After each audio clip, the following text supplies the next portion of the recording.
So here we have some sensory bottles that I put together in maybe 10 minutes today. They're super simple. For this one, I just used some water, 2 different colored glitters, and some vegetable oil. This one, different sized and colored pom-poms. And in the third, there are some foil that I just put into tiny little balls, others that I put in there just cut up into strips. And the last one are some dried beans and some spaghetti. And sensory bottles are really neat because there's endless ideas and things to fill them with.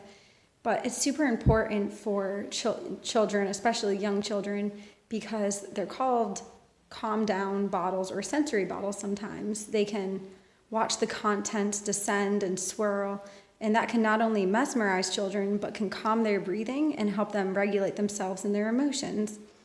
And by manipulating and twisting and turning the bottles like such, that can improve their fine motor skills.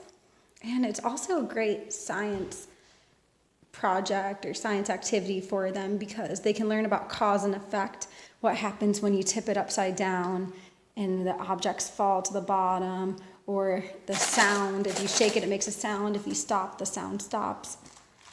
They can get intertwined, maybe if you do it this way versus this way, is there a different effect? So overall, just a really simple activity you can do with them.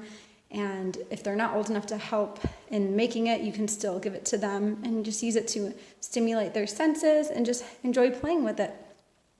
Make sure that they are sealed properly though, so the contents do not come out or cause any choking hazards. Yeah.